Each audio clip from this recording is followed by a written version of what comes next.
entradas grátis. É o grande carnaval da Beira Serra, Lagares da Beira, Oliveira do Hospital, 4, 5, 6 de março. Contamos consigo. Participe no maior carnaval da Beira Serra. Você aí.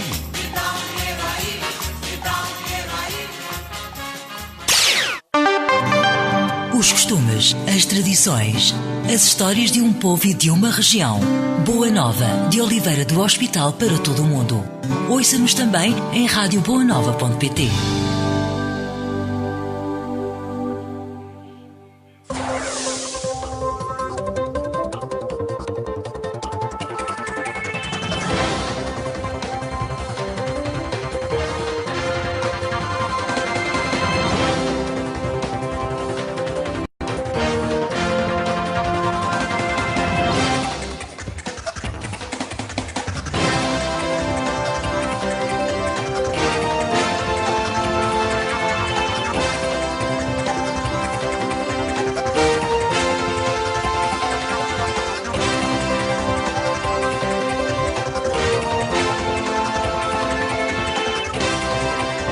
Renovamos então os votos de uma ótima manhã de quinta-feira, 28 de fevereiro, neste que é o último dia deste mês de fevereiro. Agora passam 11 minutos e meio das 10. Trata-se então da última quinta-feira do mês e, tal como prometido, na última quinta-feira do mês contamos sempre mais ou menos por esta hora com a presença do Dr. Pedro Vaz, fundador e vice-presidente da Sociedade Portuguesa de Medicina Chinesa. Dr. Pedro Vaz, que é então especialista em medicina chinesa, é também especialista em acupuntura. Vamos então hoje destacar já alguns aspectos e vamos falar, e para quem já nos está a escutar, das vulgares dores de costas, ainda que tenham outros nomes específicos. À altura então de saudarmos o Dr. Pedro Vaz. Seja bem-vindo à Boa Nova, muito bom dia. Bom dia, obrigado pela oportunidade de estar aqui mais uma vez a poder esclarecer a população sobre estas temáticas. Estas temáticas que sabemos que são cada vez mais procuradas, há cada vez mais pessoas à procura de respostas junto da medicina tradicional chinesa e muito em particular da acupuntura. O próprio Dr. Pedro Vaz tem uma consulta sempre aqui no Hospital da Fundação Aurélia Mardiniz e também ainda noutros locais da região. Sim, em Ceia, na Santa Casa da Misericórdia e na Clínica Médica da Associação de Beneficência Popular de Gouveia. Aqui na zona é aí que estou semanalmente, com regularidade, sob marcação, estou presente. Muito bem. Portanto, isso enquanto especialista, paralelamente é também o vice-presidente da Sociedade Portuguesa de Medicina Chinesa e está sempre muito preocupado com estas matérias da regulamentação. Ainda recentemente houve também uma decisão do Sr. Presidente da República. Quer falar um pouco sobre ela? Sim, podemos falar. Portanto, a lei, ainda na semana, na oportunidade anterior que tive aqui, falei da regulamentação, para não se tornar maçador, não vou estar a repetir os mesmos assuntos. Após já ter estado aqui o Sr. Presidente da República, julgo que foi logo 2 ou 3 dias depois, vetou o interesse público a uma instituição de ensino superior, porque estas áreas pretendem o tratamento em igualdade, no cumprimento de iguais premissas para se instalarem, ou seja, não queremos que estas áreas sejam instaladas sob facilitismos, sobre regras especiais, não, queremos cumprir as regras iguais aos demais profissionais de saúde. E é isso que se tem vindo a fazer. Após 2013 é exigido o grau de licenciado para o exercício e temos já 8 licenciaturas em osteopatia e 4 licenciaturas em Portugal em acupuntura. Aquela escola, pelo que sei, é sediada em Coimbra, o espaço físico é em Coimbra, e dedicava-se em exclusividade, portanto, ao ensino das terapêuticas não convencionais, daí o seu nome, Escola Superior de Terapêuticas Não Convencionais. E aí era o primeiro estabelecimento de ensino superior dedicado em exclusividade a este setor e pelo que me chega, tinha centro de investigação, clínica escola, vários acordos. Portanto, estaria preparada para isso? Exatamente. E essa escola apresenta um dossiê, portanto, para a abertura desse estabelecimento à Direção-Geral de Ensino Superior.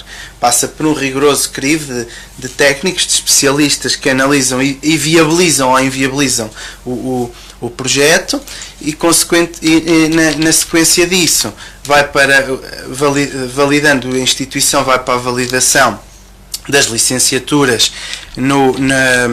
na agência de acreditação, que é a A3ES. Depois essas mesmas entidades pedem vários pareceres ao CRUP, ao CSISP, ao Ministério da Saúde, houve tudo avalos positivos, desce para o Ministério da Educação, Ciência e Tecnologia, para o Ministro Manuel Leitor. Depois dali dá o despacho para ir para o Conselho de Ministros, e o Conselho de Ministros, no dia 8 de novembro, aprova o interesse público a essa instituição, juntamente com duas.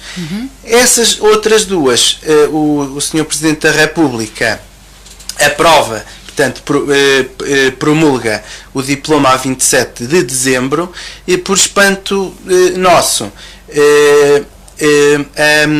em janeiro, 31 de janeiro, é conhecido o veto, portanto, a essa escola. Portanto, temos aqui 2 pesos e 2 medidas, o que preocupou a Sociedade Portuguesa de Medicina Chinesa, como entidade que tem como premissa máxima a defesa dos seus especialistas e a criação de um futuro promissor para a profissão, e um futuro, este futuro tem que ser alicerçado em bases sólidas de ensino superior, com ensino consolidado de elevado grau e qualidade, para termos profissionais.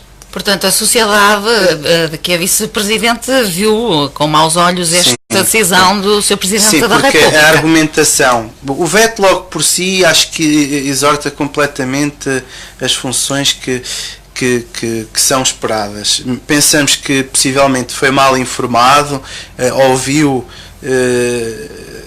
algum conselho que não deveria ter ouvido. Também não fizemos não houve grande alarido na comunicação sobre isso, mesmo para haver se calhar uma reconsideração, um reposicionamento relativamente a essa posição. Porque a argumentação usou 3 argumentos: evidência científica. Portanto, todos nós sabemos que a evidência científica não tem nada a ver com política, que é o que se passou ali. Política, sociodemografia, é o que se passa, é um player novo, e há grandes pressões, são públicas. A Ordem dos Médicos faz ataques constantes a estas áreas no Público, no Observador. Parece-me até um bocado já desmedidas, e parece até tipo uma missão pessoal que o Sr. Bastonário tem ali. Mas, doutor, há alguma forma agora de contornar esse veto do Presidente da República? De alguma forma a sociedade tentou chegar... o diploma é devolvido, e depois o Governo, estão aqui 7 entidades que foram desacreditadas, não é? Normalmente o Governo terá uma palavra a dizer. Se não o fizer, depois aí teremos que ver as soluções, mas também a sociedade não está diretamente, só ficámos preocupados com a argumentação, que foi a ausência de evidência, que não é verdade. A medicina tradicional chinesa e a acupuntura têm muita evidência científica, e já agora aproveito para ressalvar, só que a evidência, o método científico que é utilizado hoje em dia, os RCTs, os duplos cegos, que são tidos como o santo grau da ciência e da evolução médica, e vivemos numa era que comumente isso está cientificamente provado, a pessoa nem sabem o que estão a dizer, mas dizem isso. Pois. Pronto. Ou seja, temos que estudar que este modelo funciona. Agora, existem já 2,5 milhões de artigos, basta uma simples pesquisa nos motores académicos que são disponíveis. portanto não é própria Harvard Medical School, estamos a falar do topo mundial, tem 501 estudos sobre a medicina tradicional chinesa e 400 sobre a acupuntura e sobre a osteopatia, portanto estão sensibilizados e focados nisto, é porque veem claramente a importância, até porque nos Estados Unidos está já estas áreas bastante consolidadas e estabelecidas. Outro argumento que foi usado é que as licenciaturas que existem são a título experimental, como que a dar um aviso que isto tudo podia ser aqui uma experiência e depois desaparecer, o que nos parece perigoso e como presidente, e com a admiração que todos os portugueses mostram por ele, tem que tratar os portugueses todos de igual forma, com unanimidade e cuidado. Muito bem, passemos agora ao que certamente os nossos ouvintes mais quererão ouvir e tomar conhecimento. Hoje o Dr. Pedro Vaz também traz aqui um tema que é sensível e que toca a quase todos, são as vulgares dores nas costas, que terão outros nomes técnicos. Que benefícios ou que contributos é que a acupuntura e a medicina tradicional chinesa poderá ter no alívio destas dores? O que é que pode partilhar com quem nos escuta Sim. e sofre diariamente destes problemas? Eu sugeri-lhe falarmos sobre lombalgia, porque é seguramente a patologia, lombalgia, dor lombar crónica ou dor cervical, dor de coluna crónica, é seguramente a patologia que maior impacto tem na sociedade, quer a nível pessoal, individual, quer a nível macroeconómico. Um estudo do INES 2014 é que foram avaliadas 17 mil pessoas, feita uma amostragem por pessoas, é um Instituto Nacional, nesse estudo verificou-se que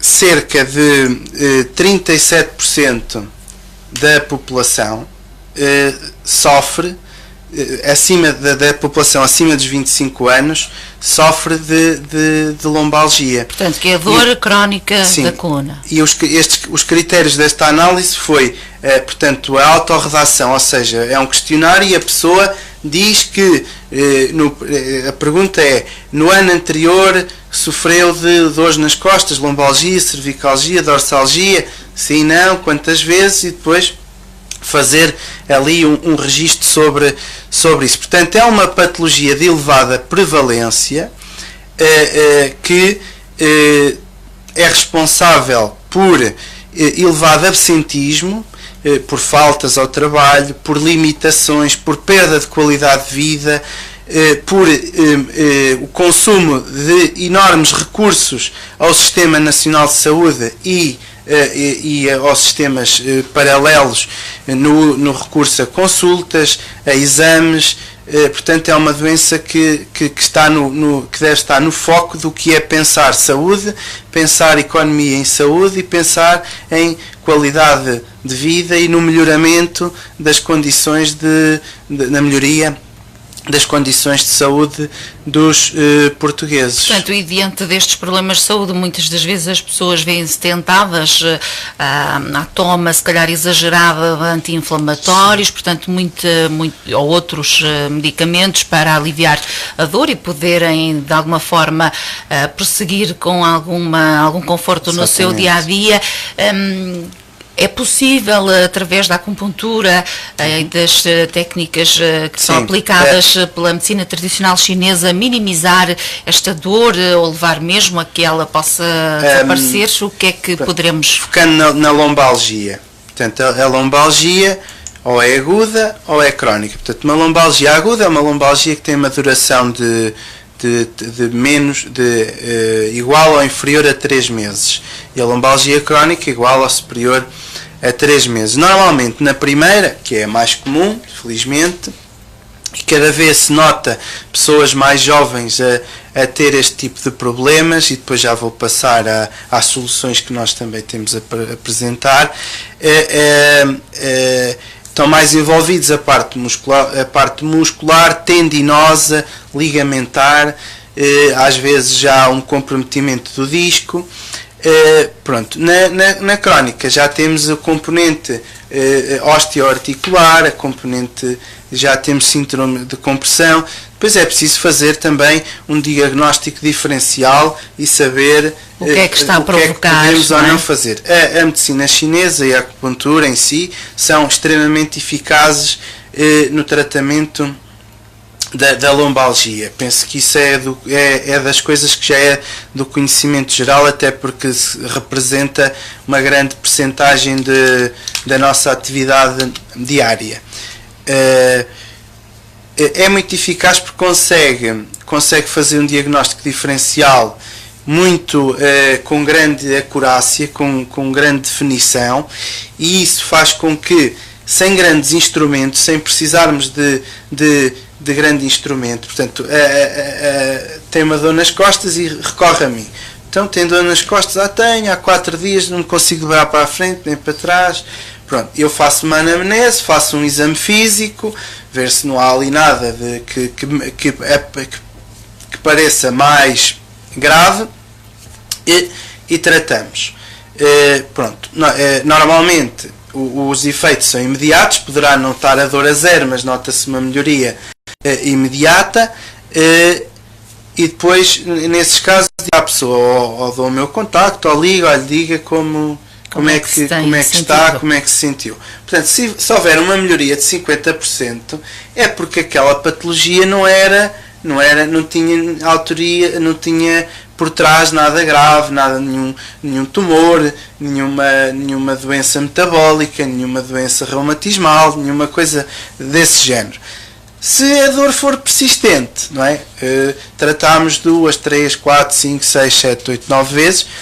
À segunda ou terceira vez, aí devemos dizer à pessoa: olha, procure o seu médico também assistente, fazer uns exames, um TAC, para despistar outras coisas e não andarmos aqui às vezes como eles usam muito, e para nos atacar, retardar diagnósticos. Nós não retardamos diagnósticos. Nós somos responsáveis e sabemos de onde até onde podemos ir, e temos os conhecimentos fundamentais para isso. Até porque as urgências hospitalares, se alguém pudesse dar esse testemunho que trabalhasse no hospital, grande parte das visitas dos doentes refere-se a dores na coluna. E naquele momento vamos ser pragmáticos e falar o que é verdade e aquilo que se passa. O que se passa é o médico, e bem, faz uma avaliação e dá uma medicação analgésica, anti-inflamatória, aquilo que entender, não é? Poderá fazer um raio-x de despiste, mas não faz a imagiologia toda para despistarmos e fazermos um diagnóstico diferencial detalhado. Portanto, é por isso que eu acho que a lombalgia e estes profissionais poderiam ser uma enorme mais-valia nos sistemas de saúde, nem que fosse só nestas áreas, só lombalgia e cefaleias. Porque a cefaleia e a lombalgia são as duas situações clínicas que maior impacto têm na economia mundial e no absentismo e na perda de qualidade de vida das pessoas. Bem, doutor, e no caso de feito depois então um exame complementar de diagnóstico diante de uma dor que se mantém persistente, por exemplo, no caso uma hérnia discal, imaginemos na coluna, é possível minimizar a dor da pessoa em situação de crise, porque também sabemos que há períodos de maior crise ou de maior dor do que outros. É possível, a acupuntura consegue ajudar? Uma excelente questão. Isto é muito vasto e uma pessoa perde-se, mas o que me está a dizer, por exemplo, uma hérnia L5, S1 possivelmente é mais comum. A hérnia, o que é que faz a hérnia? Nós temos as vértebras, e entre as vértebras temos um disco que funciona como amortecedor, como fazendo ali uma articulação e amortecer os movimentos, os pesos. Portanto, ao longo do tempo, aquilo é feito de um anel fibroso e uma gelatina e vai desidratando, o que torna mais quebradiça, mais frágil. E pode... O anel rebenta e sai um corpo, não é? Que não pertence ali e que vai tocar naquela raiz. Que é chamada hérnia, não é? Exatamente. Sai da medula, saem raízes nervosas, que neste caso é o plexo lombar que é o que nos permite ter o domínio sobre os nossos músculos, não é? e a sensibilidade dos membros inferiores, e isso vai criar o que chama uma lombociatalgia. Pronto, a acupuntura, nesses casos eu recorro a uma metodologia que é eletroacupuntura e a seguir faço outro método que é o método clássico Tung. Tenho bons resultados. Claro que depende de que hérnia que estamos a falar, depende da situação, depende da idade da pessoa. Aparecem muitos casos, mas essas pessoas normalmente aparecem a ser tratadas pelas duas vias em paralelo. Pronto. E quando é um caso desses que apresenta uma sintomatologia exacerbada, aí deve-se fazer um estudo aprofundado. Um TAC hoje em dia é uma coisa já quase que de recurso comum, não é? Para despistar, eu acho que, por exemplo, muitas dessas patologias têm indicação cirúrgica, tem indicação cirúrgica, mas eu acho que devemos tentar sempre uma terapêutica conservadora para tentarmos recuperar de forma minimizadora e pouco invasiva aquela pessoa. E depois, se a pessoa andar bem um ano e repetir aquela crise, acho que vale a pena. Agora, se tratamos aquela crise e passar de 2 meses está igual, depois trata-se quase não consegue sair de crise, aí temos a medicina convencional faz isso de forma exímia e temos dos grandes especialistas mundiais na cirurgia da coluna e aí acho que a devemos utilizar, mas deve ser sempre uma terapêutica de última linha. Portanto, a cirurgia, portanto, um tratamento mais invasivo será sempre a última coisa. Sim, na minha perspectiva. A acontecer. E é assim, é o que se passa na realidade. Pronto, muito bem. Portanto, falamos de lombalgia, que é então muito, acaba por condicionar muito a vida das pessoas. Este problema da lombalgia é mais a partir de que idades ou afeta de alguma forma? Aqui, eu trouxe aqui os dados, porque, claro, ter estes valores todos na cabeça. A prevalência neste estudo é de 37%.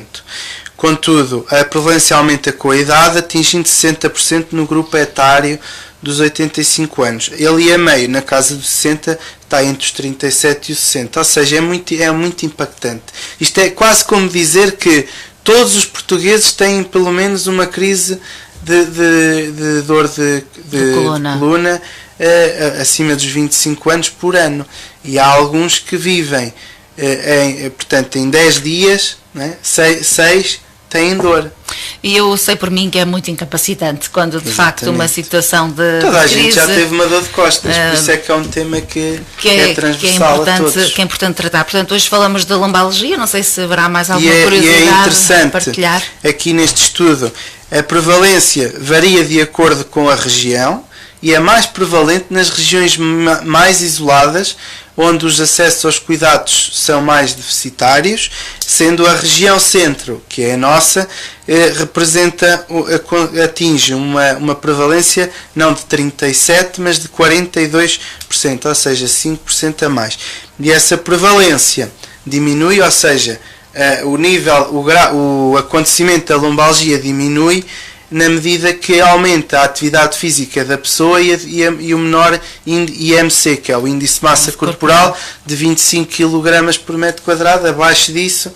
Ou seja, importa, falando em políticas de saúde, olhar para esta ferramenta, para estes novos profissionais, que têm competências e os resultados comprovam, e nós estamos à disposição, mas temos que ter essa tal academia, os instrumentos necessários para que consigamos fazer esses estudos, porque hoje as políticas de saúde são assentes na evidência, são assentes nas melhores práticas de evidência. Portanto, para entrarmos nelas temos que nos comportar. Embora eu acho que o método científico deve ser pensado nestas áreas reajustado, porque os RCTs e os placebos não são adequados à medicina tradicional chinesa e à acupuntura, mas também não são adequados à cirurgia, nem à psicanálise. Portanto, como é que se prova que uma cirurgia é verdadeira ou é falsa? E depois como é que se avalia os resultados? Estamos a falar do mesmo. São áreas que têm que pressupõem uma habilidade,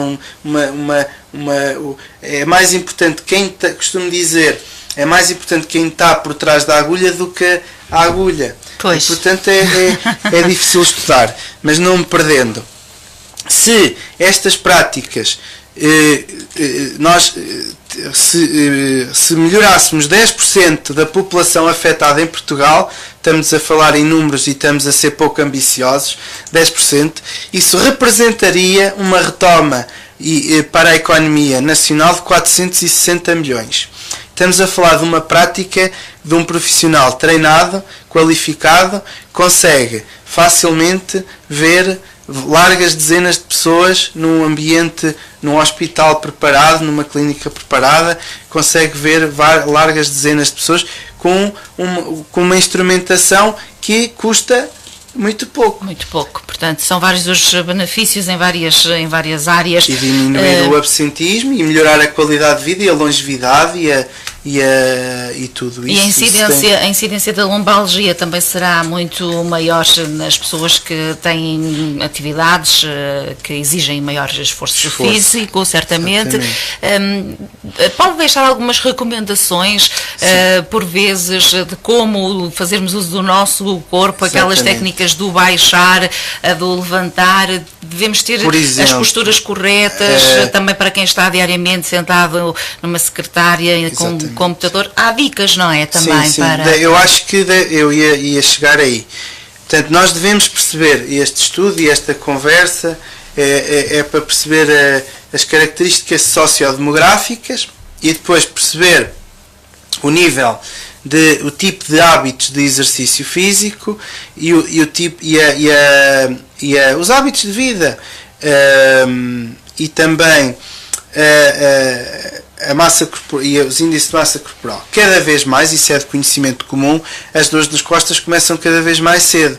Portanto, passando por as crianças, hoje em dia, logo a carga nas mochilas e a velha discussão das mochilas, que é completamente despropositado e deveria haver uma política de saúde pública direcionada para a resolução desse que é um problema de base. Portanto, temos uma criança que está em formação, cresce X centímetros ao mês e que se desloca de casa para o trabalho e das salas para o intervalo e do intervalo para as salas com uma mochila com 10, 12 quilos apoiada só num ombro, porque nos dois já não é tão in, e isso tem impacto. Começamos logo aí poderá haver... Os níveis de atividade física em Portugal são reduzidíssimos. O envelhecimento ativo é uma coisa que passa completamente...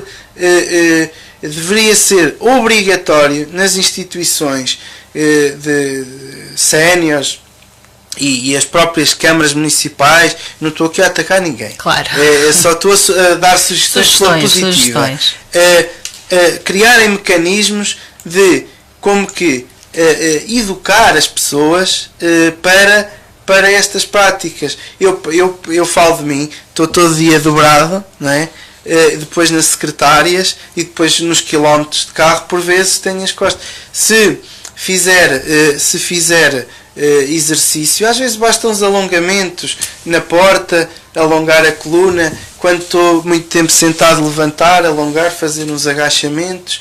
Pronto, claro que aqui não dá para estar a explicar os exercícios, mas é importante fazer alongamentos, fazer exercícios, fazer caminhadas, porque o que suporta o nosso corpo é a estrutura óssea que está apoiada pela estrutura muscular. Ou seja, cada vez mais todos nós, desde os jovens, adolescentes, universitários